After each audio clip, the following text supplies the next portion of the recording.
Hey guys, Ollie here from London Disc Golf Community. How's it going? Just gonna get comfortable here. We'll get ready to go. Got a little something here from Ace Disc Golf. That won't be for this video. This video is in the bag, nominated by Dave Landreth, so thanks for that. This is coming next week. I want to start with just a few things I've got in the bag before we go to the discs. So, got my portable charger and cable to charge my phone when I do filming or videos, or if I go to a 2-day event. Always good to have this. I carry hand warmers, essential if you're playing out and it's cold or wet or rainy. Always good to keep your hands warm. I've got some bag tags here I want to show you guys. Start off with the brand new London Disc Golf Community bag tags. Got number 2. Got a few more here for sale if anyone's interested. They'll be on the Facebook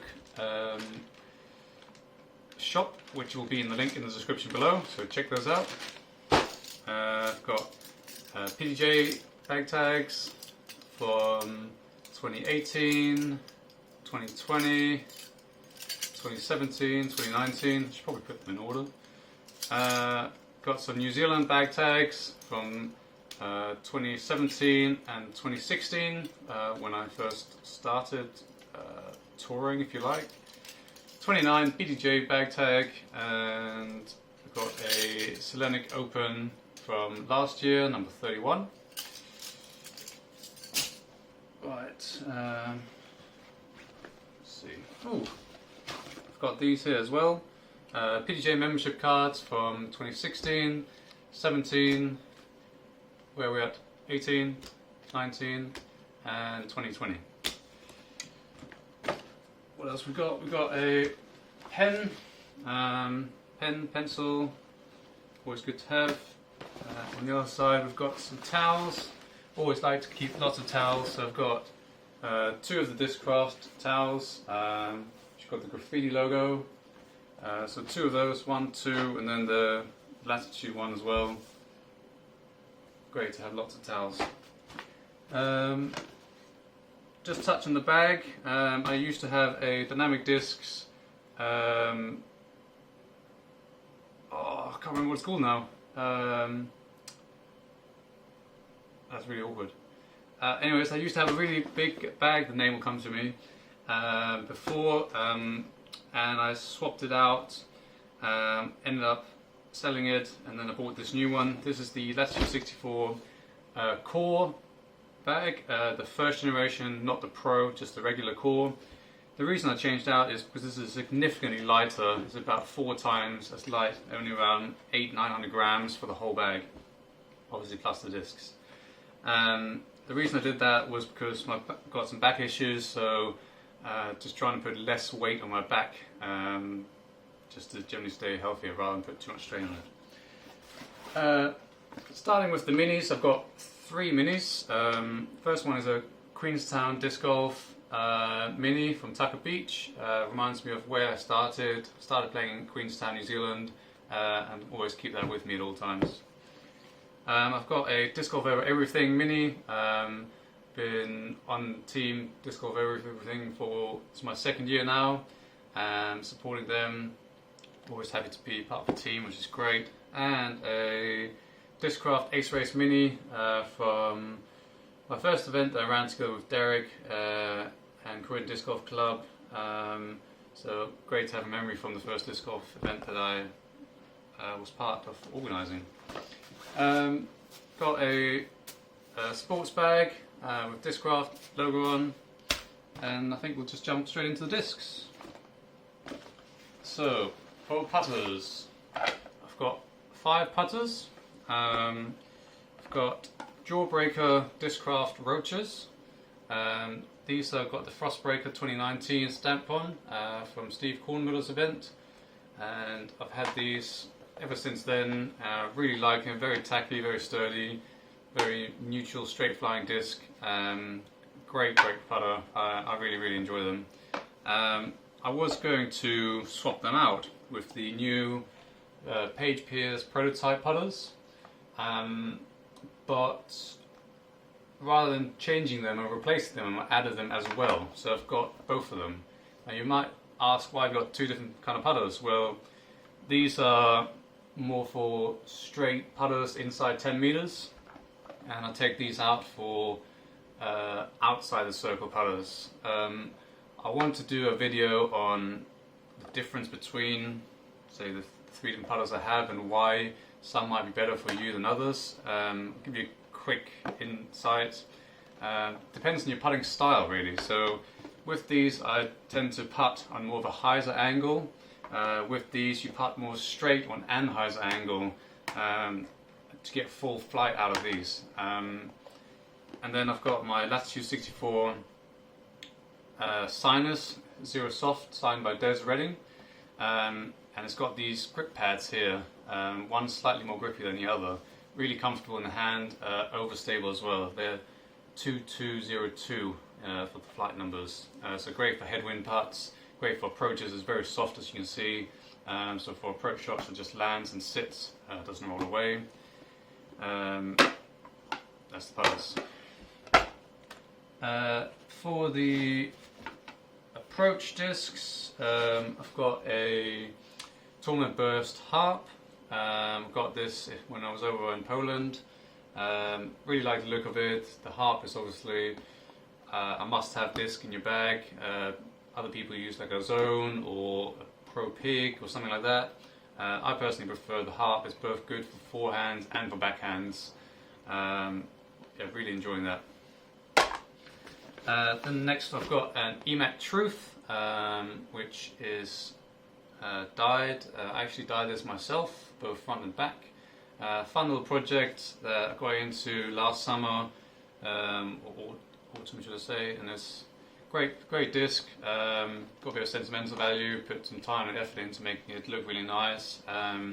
So nice to have something of that in the bag. Next disc is the Discraft Horned. I picked this up recently from my friend Nick. I went to his wedding party and picked this up from him. I think I gave it to him a while ago. It's got my name and number on there. And it's basically an overstable mid-range disc that I'm working back in the bag. I've only had it in the bag for a month or so now. But it's just a nice, reliable, overstable disc for approaches. Now for something that's massively overstable, I've got a Dynamics disc Justice here. I've got it from Jordan Thiers. It's got the Matsu Open logo from 2015. So pretty special, pretty cool. And it's got that really overstable flat to it. If anyone has not thrown Justice, I'd highly recommend it. It's super overstable, probably the most overstable mid-range you'll ever find. Moving on to fairway drivers, I've got a Star Eagle. I picked this up when Greg Barsby won his World Championships in 2018. So I saw him throw that a lot, and I have actually had it in the bag previously, but I took it out. Or I think I lost it, I can't remember what happened to it. So I've got this, I use it on hole number 14 at Dinton, and I've got about 3 or 4 birdies with it. Just parked it last times. It just turns it over a little bit and it has that reliable fade back. Great beginner disc. For someone with a slower arm speed as well, you can use it as your main driver to get plenty of distance out of it. I'd highly recommend the Star Eagle. Next I've got again a brand new disc in my bag, the Latitude 64 Explorer. This was the Disc Golf Disc of the Year 2018, and for very good reason. It's a nice, straight, reliable fairway driver. It's got the same numbers as a T-Bird, so 7502. And I had one of these, but I threw it in the river at Quarry Park. So I've got a brand new one now, just beating it in. Getting to know it again, and it's again brand new, so I'm just beating in, getting used to it, but again one of those discs that I must have in your bag. Moving up one, I've got the Discraft Vulture, again with the Frostbreaker stamp on from 2019. Steve Cornmiller's event. Great fun.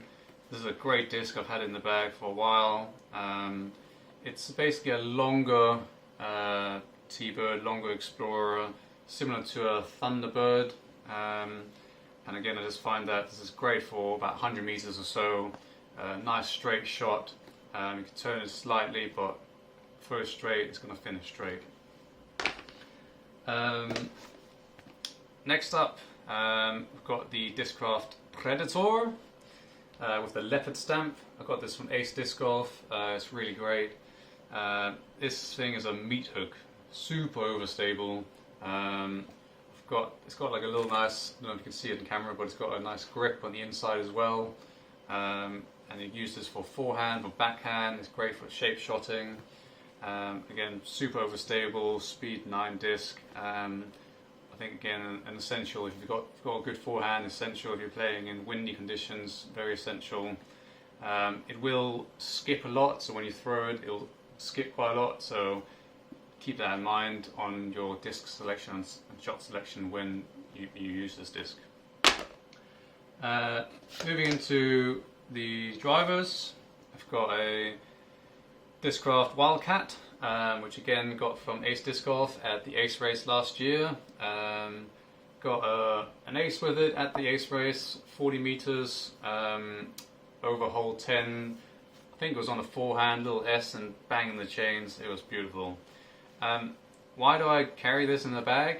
Well, it's basically my understable distance driver.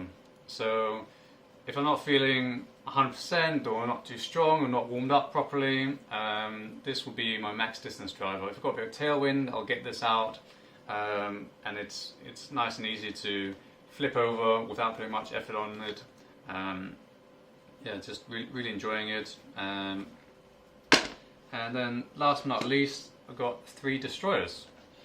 So in order of stability, I've got a Champion Destroyer, which I've had for quite a while now. It takes a long time to beat these in.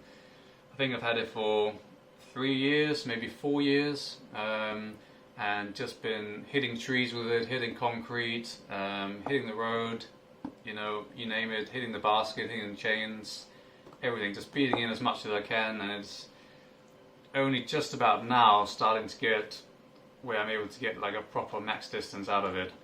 Before it was very stable. It's got quite a pop top to it, but again, loving this disc. It's great for again that big distance that you need. This next one is a Star Destroyer. I got it from Dave Landreth, so shout out to you. Macbeth 4-time world champion. Again, I've had this for a couple of years now, I think. I think Dave gave it to me, or we swapped it when he just got into it. It was a bit too overstable for him, or he didn't quite like it. It's 168 grams, so I'm really enjoying that slightly lighter weight. It helps being able to put a bit more power on it, a bit more reps, a bit more spin, to be able to turn it over a little bit. Again, I've beat it in quite a lot, but again, it's still very overstable, so very reliable in headwinds, or to finish left for the backhand and finish right for the forehand. Then to my last disc, which is again another Paul Macbeth, 4-time world champion. I got this at the Creeksy Classic last year. It's a 170 gram. This is a monster of a meat hook, super overstable, and again I'll get that out if I really need it to come back. It would be super reliable. It's probably my most overstable disc in my bag at the moment. And that's pretty much it. Like I said, I've got the Latitude 64 core bag. I would highly recommend it to anyone that's just out in casual rounds or wants something that's super light. Thanks to London Disc Golf community, thanks to Disc Golf Over Everything, get the mini out, check them out on Facebook. Thanks to Dave for the nomination. And I would like to nominate Shane. I'll tag you in the post and let's see what you got in your bag. I think that's everything for now. Thanks for watching and see you in the next one.